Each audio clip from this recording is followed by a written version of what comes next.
we do not belong to the chosen people of God. Di tayo kasama ron. Yo, tayo ay mga hintil. At ang mga hintil, Sister Persis, sumasamba yan sa kahit ano. Kaya, kung ano sinasamba natin, mga estatwa, ano pa, marami. Pero the true and living God is a spirit. The Bible says He is a spirit. And those who worship that must worship Him in spirit and in truth. Amen. But the Israelites missed the point. Na-miss nila yung point. At nung pumunta si Lord sa kanila, they rejected the Messiah, the grace of God. Tingin ha, the grace of God, the mercy of God, na transfer sa mga Gentiles, sa atin. And when the good news came to the Gentiles welcome it and receive it. Amen. And here we are, the beneficiary. Tayo yung Christian. Hindi talaga tayo pinili. Pero dahil sa pag-ibig ng Diyos, tinanggap mo si Lord. Ang nangyari, yung grace na supposedly para sa mga Israelites na transfer ngayon sa mga Gentiles. Pero mamaya ho, meron akong napaka-importanting balita sa inyong maya. Pakinggan niyo mabuti. So, that's the mercy of God. We are not partakers, but because of His mercy, because of His overflowing, the mercy overflows from the Israelites to the Gentiles. Hallelujah. And I strongly believe that although we are not sa lahi, hindi tayo Israelita, we are Filipinos. He's an American, but in the eyes of God, I believe we are God's spiritual Israelites. Amen. Nagbelong na tayo sa lineage ni Abraham.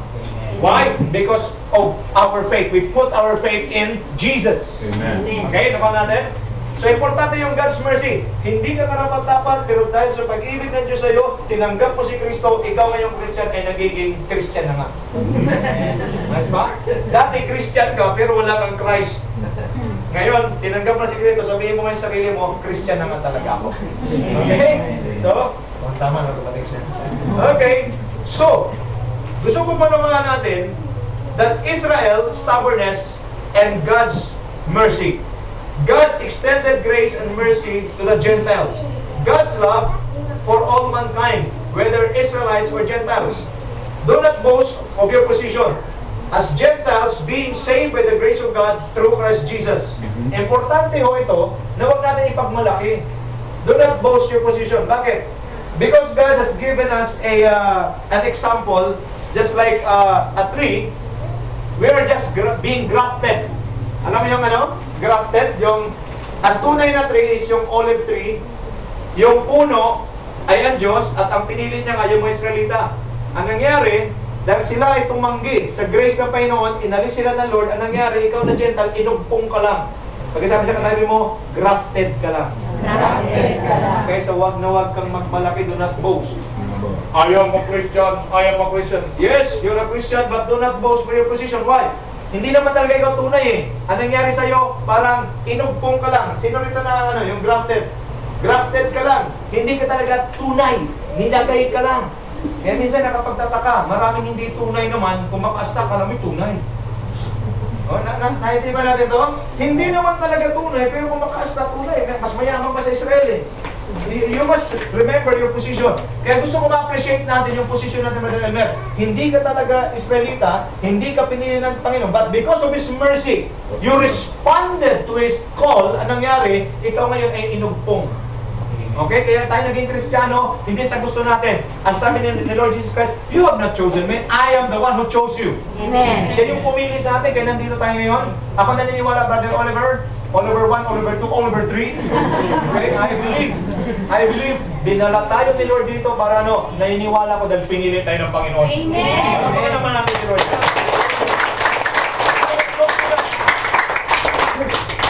Don't you know that we Gentiles are only beneficiary of the Israelites' stubbornness?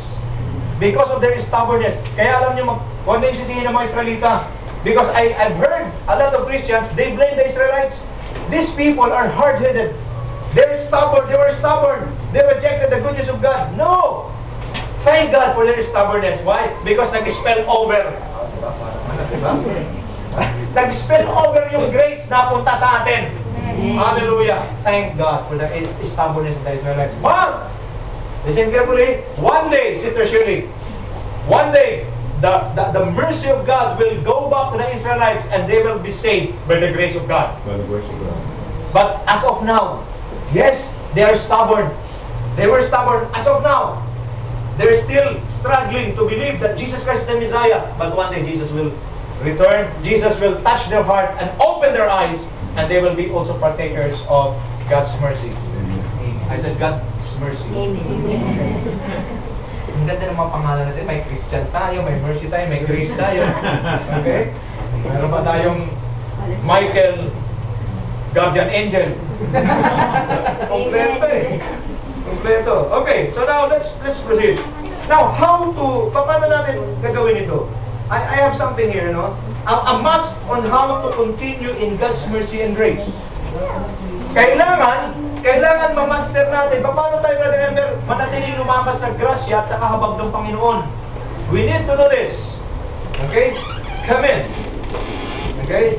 So number 1, let's go back to our text, Romans chapter 12, verses 1 and 2. Therefore, I urge you, brothers and sisters, in view of God's mercy, to offer your bodies as living sacrifices and holy and pleasing to God. Okay? Listen carefully. Sa mga nagsusulat po, please pagkasulat nyo ito. A must on how to continue or remain in God's mercy and grace. It's very important. We are not worthy, but God qualify us. Amen. Hindi tayo worthy. So number 1, we need to offer ourselves to God as living sacrifices. Offer ourselves to God as living sacrifices. What does it mean? It means that we must live for God. Mabubuhay tayo para sa Diyos. The reason of our existence is God. Amen. Amen? We live for God. What does it mean? Total surrender to God. Christian, kailangan meron ng total surrender. When I say that I surrender to you, Lord, it means that all the things that is not pleasing in my life, yung mga pangit sa buhay ko, ready ko na i-surrender sa Panginoon. Okay, what else? Total obedience to God. Pagkasabi sa katabi mo, total surrender. Total obedience. Tingin sa akin, partial obedience is disobedience. 99.9% obedience is disobedience to God. Okay, we need to obey God 100%. Total obedience to God. What else? Total oneness with God. Oneness in spirit, oneness in mind, oneness in heart. Dapat ikaw, Christian, ka kasi Lord, ay isa lang. I think I've already preached this to you before. The purpose of God, ang purpose ng Diyos pwede sa iyo ay ikaw at si Kristo ay magiging isa. Oneness. Oneness with God. So, as you open yourself to God, mga kaibigan, mga kapatid, pag tayo po nagsasabing, para ma-maintain natin, ma-continue natin yung, manatili sa mercy and goodness of God, we need to offer ourselves as living sacrifice. Before the sacrifice is being burned. Okay, sinusunog, di ba? Tingin sa akin. I'm speaking Tagalog to make it clear. Okay? Yung isang sacrifice niya sila ay papatayin. Una, Oliver, papatayin, di ba? Papatayin, tapos susunugin. Alam niyo ba, ang symbol nito, bakit pagdating sa atin, living sacrifice? Okay? Before, the sacrifice is being slain and burned. Now, we are encouraged by God to offer ourselves as living sacrifice. How to do this? Let's get the implication. Let's get the what we can learn. Before, first and foremost, if you offer yourself to God, you must be dead to self. Pagkasabi sa katabi mo, dead to self. Dead to self. Kung ikaw mabilis ka magalit, kailangan mapipigilan mo na yun. If you offer yourself to God, Lord, I offer myself to you, kailangan hindi na ikaw nag-ooperate sa buhay mo, kundi si Lord na namumuna. Pagkasabi sa katabi mo, dead to self. Dead to self. Sinabi lang yata dead. Okay, you're dead. Okay, dead to self. And then, burn. Sinusunog. Ano yung pinag dyan eh? Buo pa siya. Diba? Pag sinunog siya, nangyari sa kanya, Sister Shirley, pag sinunog, naaapo. Okay? Ibig sabihin talaga, kung ano yung pangit sa buhay natin, ano yung dapat ayusin sa buhay natin, kailangan masunog na yan. Kasi talagang isang bagay na sunog na hindi na pwedeng balikan. How can you use a thing being burned? Pag burned na yan, ano pa, paano paggamitin?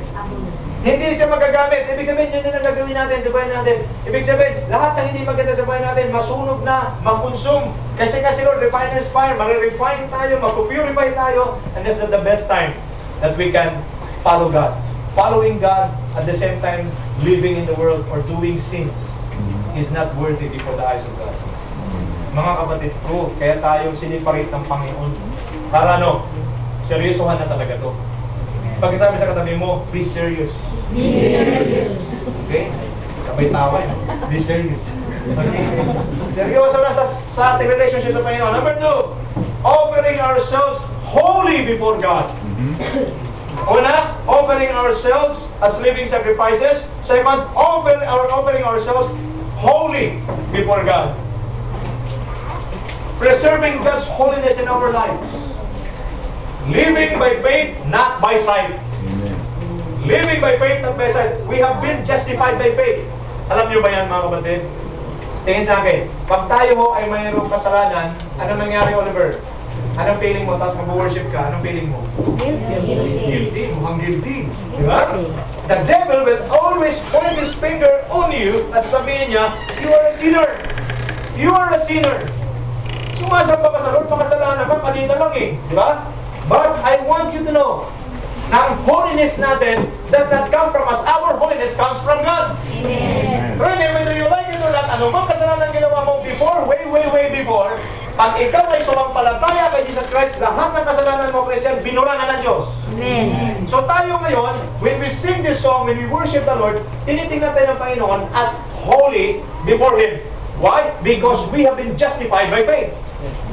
Kaya pag kayo may nagawang pagkakamali, kahit gaano man kabigat yung pagkakamali na yan, all you need to do is to repent and receive your God's forgiveness by faith, then you are justified. Simple as that. Okay? So, living by faith, not by sight. We have been justified by faith. Second, living according to His Word. Allowing God's Word to be our guide and standard of living. Trusting God's Word as the supreme authority in our lives. Living a holy life is simply living according to the Word of God. This is our final authority, the supreme authority, the Word of God. Importante yan, mga kapatid. Pag nabuhay kayo, minsan hindi natin alam ang gagawin natin, napakadali lang. Balikan mo lang yung Word of God, yun ang tatanungin mo, kasagot siya, buhay ka siya sa salita ng Diyos. Mabisa. Okay? So what else? Living like Jesus. First, John 2:6, whoever claims to live in God or in Him must live as Jesus did. Amen. Ano ang holy life, Rene? Safety lang. Still mercy. Living like Jesus. Amen. A Christ-like life. Jesus trusts the Father, submit to the Father, obey the Father till death. Pag-isabi sa katabi mo, till death. Alam mo yung till death was part? Dapat sinasabi lang yan kay Lord. Maraming ko sasabihin till death was part, at part. Okay? Lord, as long as I have breath, as long as I live, I will worship. Amen? Amen. Holy before God. Ulitin ko, hindi tayo maging holy sa ating sarili. Gawin mo man lahat ng kaya mong gawin, you cannot do it on your own. Your holiness came from God. Paano ka naging holy sa harapan ng Panginoon? Ginastify ka ni Jesus. Sino ba pwede example? Halika, Jera. Halimbawa, ito yung tao. Grabe ginawang kasalanan. Okay, ang daming ginawang kasalanan. Tinakwilan ng lipunan, rejected by the society. Then one day, this man realized he met Jesus. He accepted Jesus in his life. He repented from all his sins. Pero ito ulit, rejected na ito ng society. Gusto na ito lethal injection ng patiwari. Kasi grabe ng kasalanan nito, ibang klase. But, ang tao, huhusgahan ka. Tama? Ang bilis ng tao huhusga. makasalanan niya, talagang makasalanan niya. Hindi niya alam, siya rin, mas makasalanan. Okay? But because the Lord is merciful, even though this man is being rejected by society, the society never accepted, even if he repented, the society will tell themselves, kunyari lang yan, that's a hypocrite person. He will ask forgiveness and then later he will do it again. But the Lord, Jesus Christ, always gives us another chance. Amen. Amen. Yan ang pinakamaganda sa Lord. Jesus never put a period in your life. He always put a comma. Come. Why? Because He believed that by His grace, by His mercy, He can transform our life.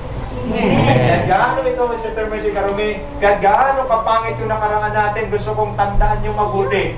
Sa habag at sa biyaya ng Diyos, kahit gaano mang kapangit ang nakaraan, ako nakatayo sa inyong harapan na hindi ako nagsasabi magaling at wala. Kung papangitan lang, mas pangit ako. But because of God's mercy, I can stand before you with faith in my God. I have been justified. What does it mean being justified, Rene? Just as if I'd never sinned. Amen. Just as if I'd never sinned. Para kung walang nagawang kasalanan. Okay? Thank you, JR. So, ano ang ibig sabihin? In the eyes of God, if you come to Jesus, He will never reject you. He will come to Jesus, He will accept you as you are. Kaya yung mga rejected, kaya nga gusto ko, pag ang church natin ay na-built na natin, talagang lumaki na siya, invite. Pag nag-invite kayo, huwag kayo mag-invite yung mga magagaling. I-invite nyo yung mga hurting. I-invite nyo yung mga in need of God. Why? Because the society, the doctors can never heal them. Only the great healer can heal them, can transform them, and can give them a new life. His name is Jesus Christ. Alam pa naman natin the Lord. Glory to God. Holy. Third, offer ourselves as pleasing and acceptable to God. Serving God with a pure heart. Mga kapatid, this is a challenge for all of us. When you serve God, serve Him with a pure heart.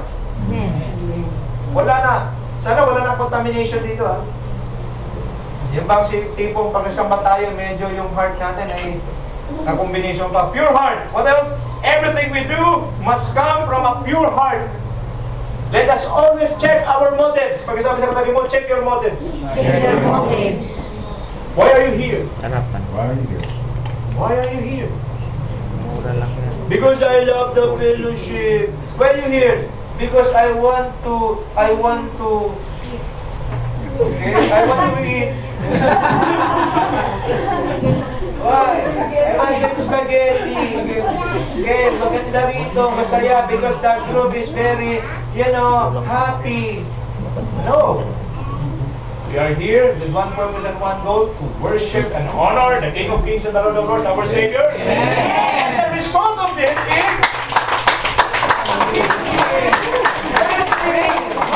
this is just the result.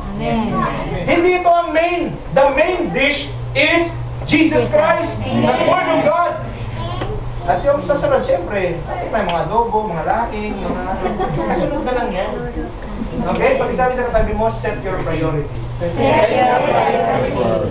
Okay? Baka iba yung priority nila dito, ha?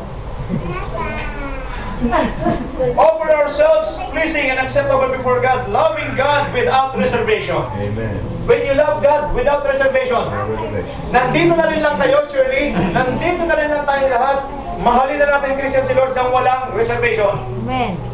Because most Christians, they love God, but they have reservation. 90% to God, 10% sa akin. No way. When you love God, you must love Him 100%. Amen. No reservation. Kaya pag kumakanta tayo, pag meron tayong ginagawa para sa Panginoon, talagang bigay todo. Okay ba yan? Amen. Bigay todo. Huwag na yung refiner's fire. Bigay niyo na, todo na. Worship the Lord. Kanina, did you sense the presence of God? Amen. Very strong. Hallelujah. Very strong. Hallelujah. Hallelujah. Endure all things for God's sake and His calling. Amen. Pleasing and acceptable before God unto God is enduring all things for God's sake and His calling. I'm not telling you that Christian life is a very worry-free life or a problem-free life.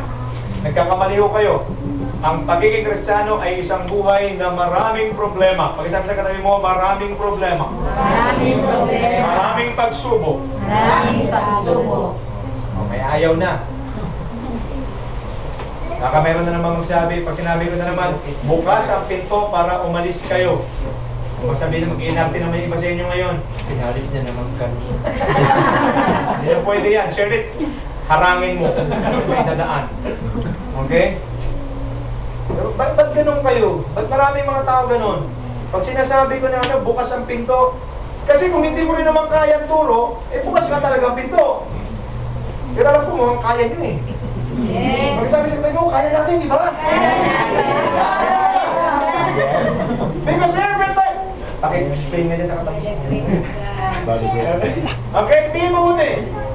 Every time the word is being preached, and you're hit by the word of God, praise the Lord! Amen. Kasi dito, hindi kayo hinihilot. Dito, talagang ginagamot. Sino rito nasugatan na? Lahat natin nasugatan? Amen. Pupusan mo naman tayo ulit. Masarap? Masakit! Diba? You are wounded, and then an alcohol's being poured out to your wound. It's very hurting. But glory to God, because the bacteria cannot, diba, contaminate the wound.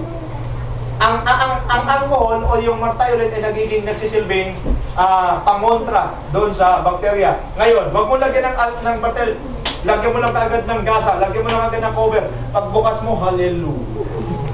Ay, kapain pala tayo. Okay? So, gusto ko maintindihan natin that when you offer yourself to God, first, offer to ourselves to God as living sacrifices. Living for God. Mga kapatid, isa-challenge ko po lahat. If we are living for God, pag nabubuhay tayo para sa Panginoon, napakasimple lang mo. Mahirap man, o masaya, may pera man o wala, basta isa lang ang desisyon ko, mabubuhay ako Panginoon para sa iyo. Amen. Okay?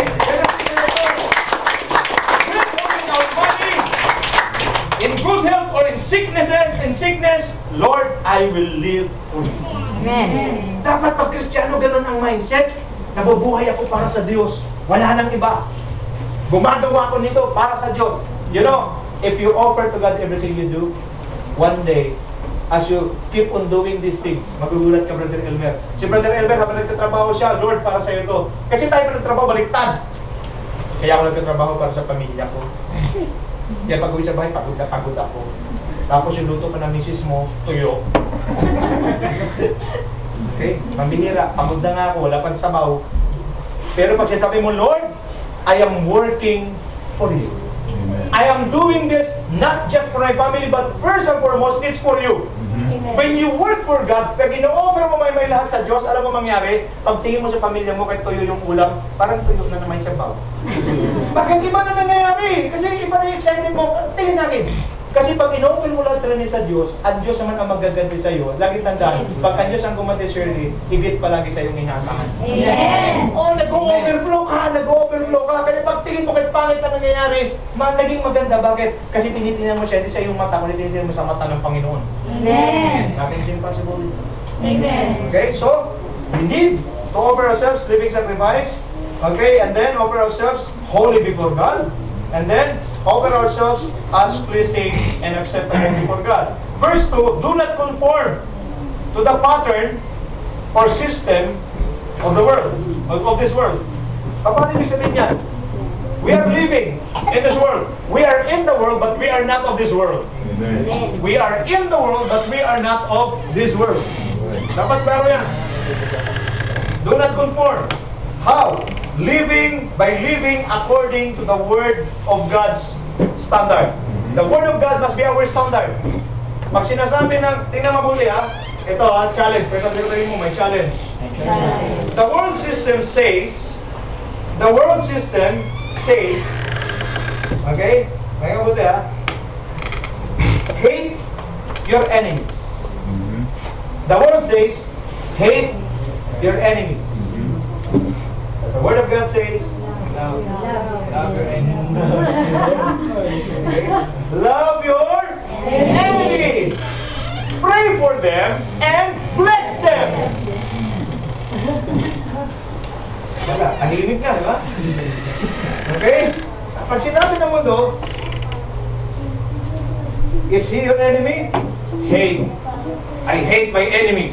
But the Word of God says, love your enemies. Pray for them. Yes, di man kita magantihan, pero pag-pray kita, ito ng prayer ka sa'yo, mamatay ka sana. No! Alam mo, challenge sa Kristyano, nasaktan ka na, ipag-pray mo pa, na ano? Na ma-bless siya! Oh, hallelujah. Alam ko, mayroon mag-amen. Okay? Pag-isabi sa katabi mo, kaya mo yan. Okay? The world says, to see is to believe. Tama? Amen. Ano sabi ng mundo palagi? The world always tells us to see is to believe. Hindi ang paniwala sa kanya, hindi makita. But the Word of God says, listen carefully, the Word of God says, have faith in God. For faith is being sure of what we hope for and the evidence of things we do not see. Baliktad sa Kristiyano. Sa mundo, to see is to believe. Sa Lord, iba, come and see. Sunod ka muna, makikita mo. Ang mundo, ayaw ko sunod, kita muna. Naintindihan natin, baliktad talaga. Ano ba? The world says, it is impossible. Wala ka na pupulang? Ang mundo, madali magsabi, imposible yan. Di na mangyayari yan. Imposible yan. But the Word of God says, with God, all things are possible. So just believe in God. Do not conform to the pattern of this world, to the system of this world. But be transformed. Okay, but do not conform, just believe in God. The world says, I feel sorry for you because you are being persecuted in serving your God. The Word of God says, blessed are those who are persecuted for my name's sake. They will be rewarded. Nakita niyo ang kaibahan? Okay? So ano sinasabi ng mundo, hindi yun ang standard. Ang standard natin ay ang salita ng Diyos. Amen. Okay? So how to be, do not conform to the pattern of this world, but be transformed. By what? By the renewing of your mind. Be transformed by the renewing of your mind. Paano ba mag-renew ng mind? I have 4 things. Mabilis lang.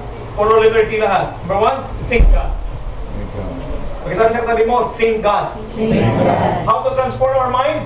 Just think God. Why? Think God. He is the answer. God is the answer to all our prayers. He is the answer to all our questions. Think of Him. Right now, mga kapatid. Right now, mga kapatid. Iniisip niyo ba si Lord? Amen. Habang nagpipreach ako dito, iniisip niyo ba si Lord? Amen. It's very important. That, number 2, thank God. Find them. Thank God. He is in control. Thank God. When the oceans rise, thunders roar, soar with you, above the storm. Father, you are King over the floods. And I will be. And know, God. He is in control. Thank God. If you are struggling right now, if you have problems right now, just thank God. Why? Because He is in control. Amen. Number 3, tell God. Tell God. Just tell God. Tell God. How to renew our mind? Thank God. Thank God. Tell God. You know what the Bible says? The Lord, He said in His Word, Jeremiah 33 verse 3, call unto me, and I will answer thee, and show thee great and mighty things which thou knowest not. King James Version. Okay? Tell God.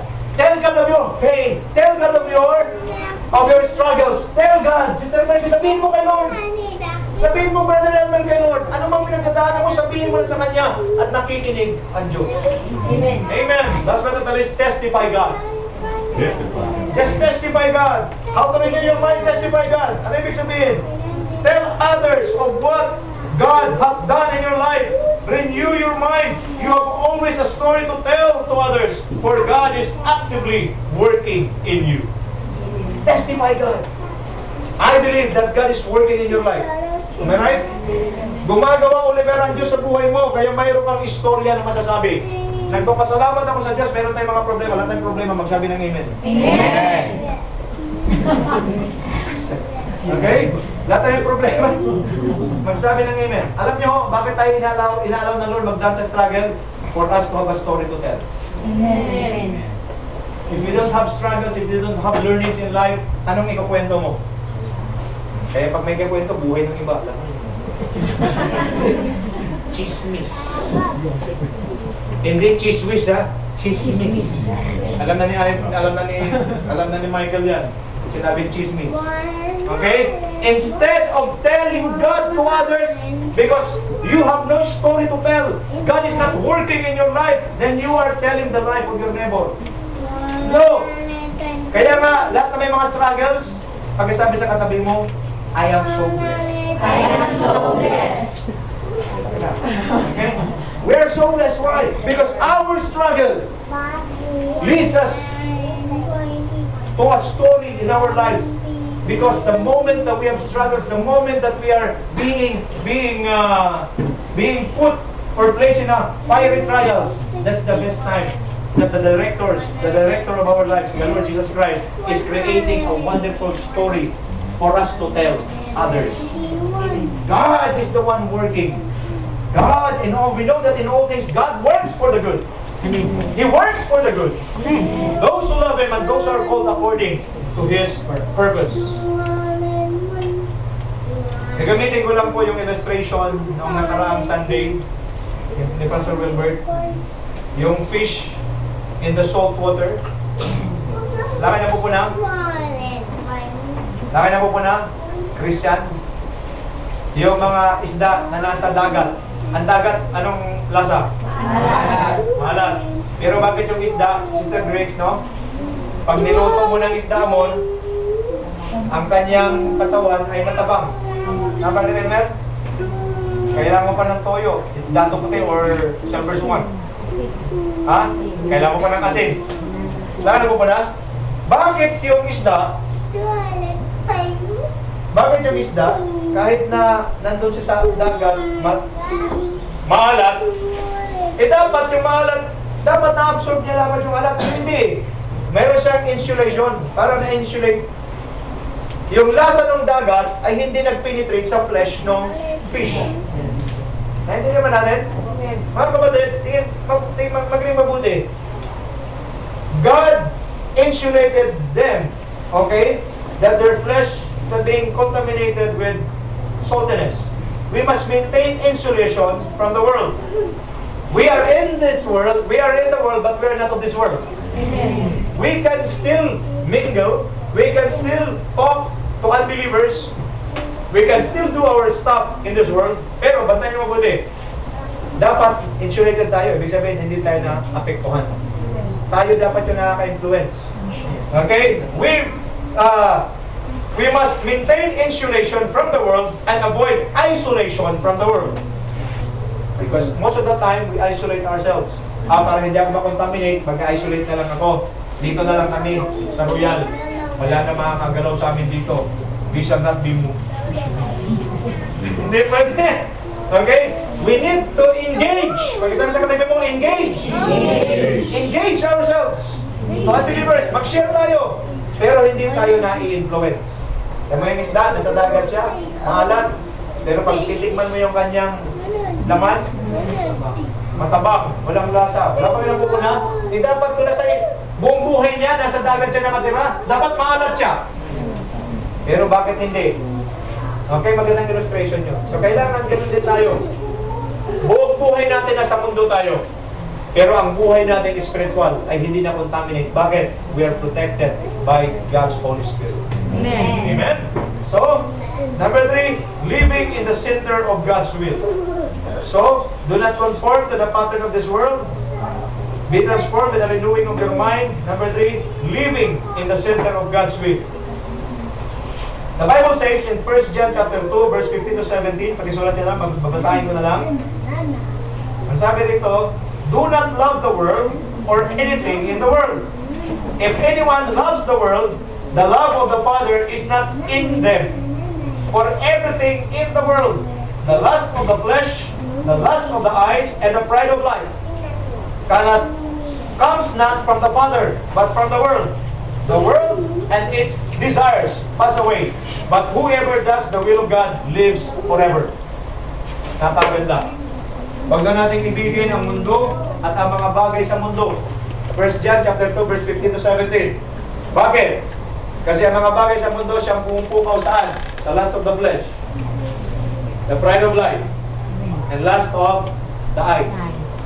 Kaya pag tayo ay nabubuhay sa mundo, huwag nating ibigin ang mga bagay dito. Malaki ho ang tendency na iibigin natin. Bakit? Tingin ho, tingin sa harap, tingin. Baka iba sa atin dito, malakatanggap na ng milyones, makalimutan si Lord. Kita mo, nakita ko ng mga utak yun, di ba naman ako katanggap? No. Hindi pa ko natatanggap. What if God will give you 2 million today? Will you still continue? Madali pa ngayon yan. Wala pa eh. Pero pag dumating na yung 2 million, baka, Pastor, pass muna na. Bakit? Walang tao sa bahay eh. Walang magbabantay. Gusto mo libat natin sa bahay. Okay? No. Alam niyo mga kapatid, very important ito. Maintindihan natin. Ang sabi sa Bible, the world and its desire will pass away. But the man who do the will of God will live forever. Kapatid, gawin lang natin to. Itong ginagawa natin, this is the will of God. Yung paglilingkod sa Panginoon, will of God. Yung pagpupuri sa Panginoon, will of God. Gawin lang natin. Kahit wala man tayong ganong karaming pera, wala man tayong ganong karaming kayamanan, basta tayo gumagawa ng will ng Panginoon, tayo ang mabubuhay. Kailan? Magpakailanman. Amen. We will live forever. Then you will be able to test, ang sabi rito, and approve what God's will is. As long as you live in the center of God's will, madali mong ma-discern, madali mong malaman kung ikaw talaga ay nasa will ng Panginoon. Alam niyo yung challenge sa atin dito? Kailangan ko mag-din ito eh. Challenge sa atin. Okay lang ba? Amen. Bata na. Okay? Guys, ayan. Ang challenge sa atin, di magtatagumpay na. Okay? Di rin tayo magtagumpay. Glory to God. Okay? Yan ang challenge eh. We will not prove to them. We will prove ourselves to God. Amen. Lord, we are here. Lord, we just want to worship you. That's all. And I believe. Kaya nga, inahamon ko kayo lahat. Let us possess oneness in mind, one heart, one goal. Amen. Why? Kasi pag kung tayo pa, magkakahiwa-hiwalay pa tayo, malabo yan, nangyari. Di natin marireach yung goal natin. Bakit? Pag sabi ko, diretso! Yung iba, kumaliwa. Yung iba, kumanan. Wala pangyayari. Kailan pa sabi diretso talaga. Nagkakanawa tayo? Amen. Mga kapatid, our victory. Yes, our victory is in the hands of God. But we must work together. We must be one in mind, one heart, one goal, one purpose to honor and glorify God. Amen. Yun na naman ang purpose natin eh. Okay? So in conclusion, we are all beneficiaries of God's mercy and grace through the stubbornness of the Israelites. His mercy overflows to us. Let us treasure God's love for us. Alam mo kayamanan natin, especially? Alam pinakakayamanan, our greatest treasure is the love of God. Amen. Our greatest treasure is Jesus Christ. Amen. It's not the world. Ano ngayon kung mayaman ka? Ano ngayon kung matindi ka sa yaman? Wala ka naman Jesus. Amen. Wala rin. Wala ka naman masyadong yaman, but I have Jesus Christ in me. Amen. I am the most, okay, ako ang pinakamayaman na tao sa buong mundo. Okay, magkamali. Huwag kayo magkamali. Okay? Psalms 27 verse 4. One thing I ask from the Lord, this only do I seek, that I may dwell in the house of the Lord all the days of my life, to gaze on the beauty of the Lord and to seek Him in His temple. Alam niyo ang reason bakit tayo nandito? Just to gaze the beauty of the Lord. Amen. So we have been bought not with silver or gold, but we are redeemed by the precious blood of Jesus. His blood cleanses us from all sinfulness. Let us surrender to Him daily. Walk with Him daily. Pray to God unceasingly until He comes and take us to eternity. Mga kapatid ko, ang journey po natin na ito ay hindi ko pansamantala. Makinig kayo mabuti, ang journey na ito ay hindi pansamantala. Ang journey na ito ay pang-habang. Amen. Hanggat buhay tayo, lalakad tayo sa Panginoon. At sana, hanggang buhay tayo, ang ating buhay, ang buhay mo at ang buhay ko ay ating pagsamahin sa isang layunin. Anong layunin na yan? Glorify the name of the Lord. In worshiping God, always remember, kailangan maintindihan mo yung mercy. Kailangan maintindihan mo yung grace. Ang grace ho ay binibigay kahit hindi ka deserving. Kaya nga grace ang tawag. Ang mercy naman, you deserve to be punished. But because of God's mercy, nilift up ng Panginoon yung punishment at pinalitan ng love. Ngayong umaga, gusto maunawa natin, as we come to the Lord in worship, let us surrender to Him. Let's offer ourselves before God. Lord, here am I. Don't just send me, but here am I, Lord. If you see anything, meron ka pa nakikita pangit sa buhay ko, meron ka pa nakikita hindi tama sa buhay ko, Panginoon, I surrender my life to You. You know, only if or only when we surrender to Him. Johnny, hindi si Lord makakilos. Gusto na Lord i-transform ang buhay mo. Gusto na Lord gawin ang kanyang will sa buhay mo. But first, Marites, kailangan meron siya total surrender. Gusto mo magbago, gusto mong maayos ang buhay mo, kailangan merong surrender na gagawin. Kasi kung alam mo, sabihin ko kay Brother Rene, susunod na ako sa iyo. Surrender na ako, sunod na ako sa iyo. Pero pag meron sabihin si Brother Rene na mabigat para sa akin, sabihin ko, Brother Rene, pass muna ako. Hindi ako mamumove. Nalaman natin? Mayroon akong gustong gawin kay Rene, pero hindi ko magawa. Bakit? Nagre-resist eh. Okay? Mayroong gustong gawin si Lord sa buhay mo, kaso problema, nagre-resist ka. Kaya nga si Lord, bago siya gagawa sa buhay mo, kailangan niya muna yung total surrender. Kasi pag total surrender ka na sa Kanya, Brother Elmer, parang sumurrender ka na sa Kanya, naalala mo ba yung time natin? Nahirap ko yung magturo talaga eh. Nung tayo ng hapon. Diba? Nung sumurrender na tayo mga Pilipino sa hapon, anong nangyari? Sino nag-rule? Yung hapon. Kaya nangyayari, kahit anong gagawin mo, wala kang magawa kasi nasa ilalim ka ng pamumuno ng hapon. Ano naman? Same thing with God. Kaya si Lord, alam mo, Marichan, pwede mo sabihin dyan sa kinapuan mo, Lord, susunod ako sa iyo. Pwede mo sabihin, Shirley, susunod ako sa iyo, Lord. Saan ka mapupunta, susunod ako sa iyo. Madaling sabihin.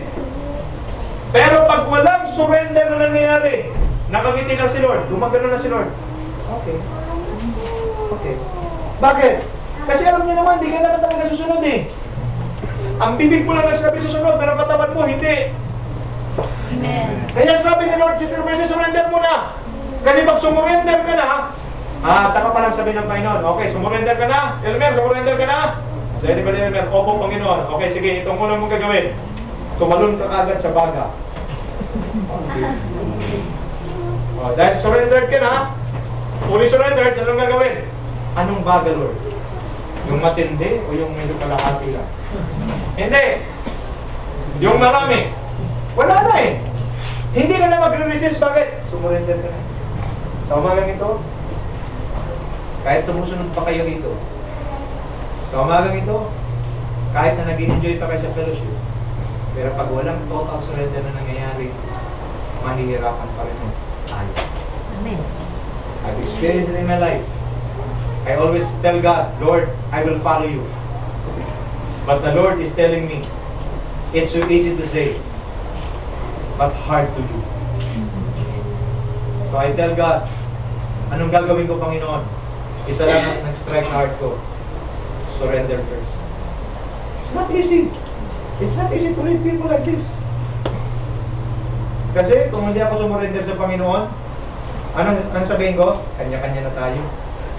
Bahala na kasi buhay niyo, ha? Meron kami pupuntahan eh. Okay, hindi.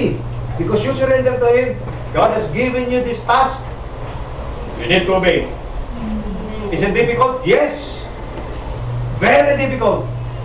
But because you surrender to God, kasi ganito yan rin eh. Parang driving, you're driving. Before you're the one driving, Beng, ikaw nag-drive ng ano mo, ng buhay mo.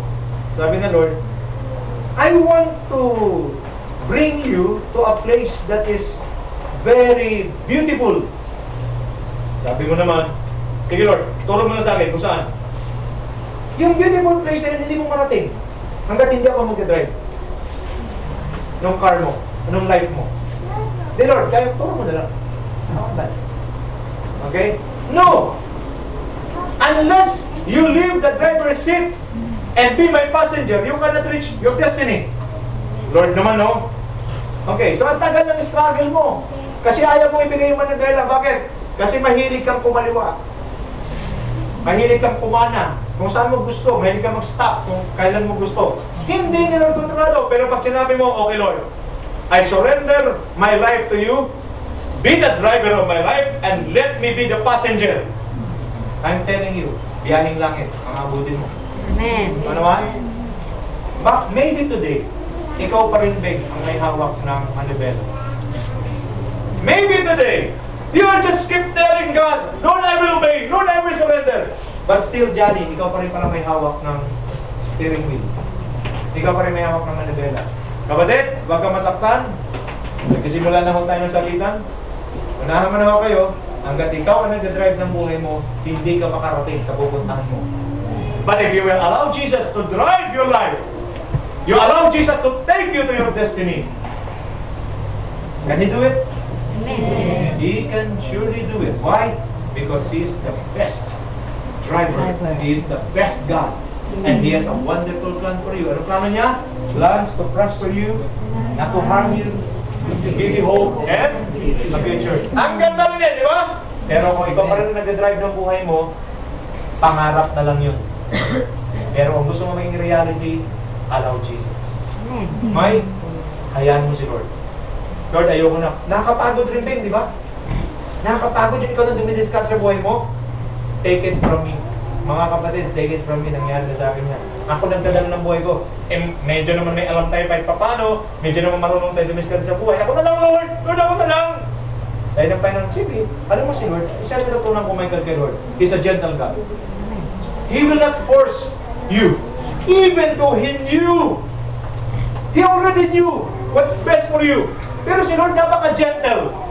Gentle God. Hindi niya ipupush siya. Sabi niya, akin naman, mas ka nga dyan. Hindi. Talagang napaka. Pwede ka na umalis niyan sa driver's seat. God yan, ha? Pag sa kakadyo mo, God yan. God yan, ha? Pwede ka na umalis sa driver's seat. Can you please transfer and let me be the one to drive?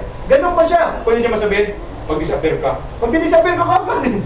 Pwede. Lumayas ka. Lalayas na natin. Pero hindi. Cecil, pwede ako na mag-drive. Ikaw naman nag-iinap ka din. I can manage. Nakita mo, Oliver, Oli, Oji, pwede ako na mag-drive. Hindi, sabi niya, hindi. Gagawin pa nga ako eh. Pagkagawin. He's telling us, I've been starting for that. But one day, hanggat hindi kasi tayo mabangga.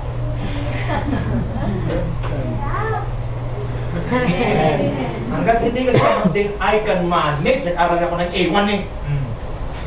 Pero nung mabangga ako, bang! Sino hindi pa rin ang namimilit? Nabangga na ako ha, sabi ni Lord. Oh, Wilson, pwede na. Pero bangga na ako eh. At pang magagawa ko, una sira na yung sasakyan ko. Ako pa rin mag-drive. So sabi ko, Lord, enough is enough. Babaan ako sa driver's seat, pupunta ako sa passenger seat. Hindi ako mag-drive. Ito ngayon siya, nung dinrive yung sasakyan ko, sira-sira. Ang isang sasakyan na sira-sira, ang hirap patakbuhin. Tama? Nagulat ako, Koji.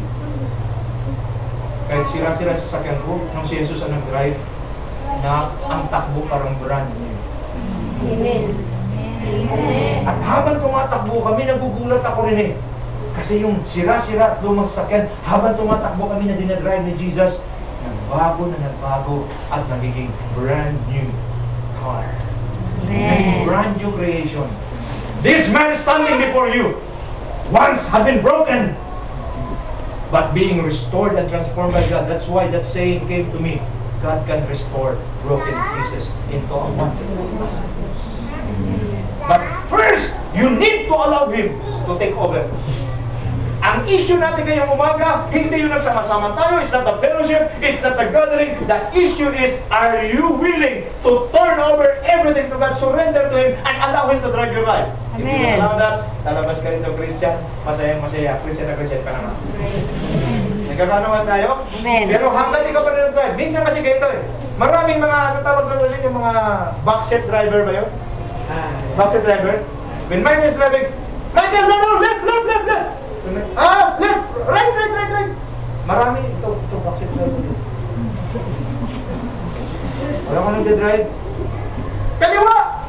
Alam mo yung nag-drive ka na, concentrate ka, pero kaliwa ba? Okay? Nakakainis mo ang backseat driver. Pag kayo sumakay, manahimik lang kayo.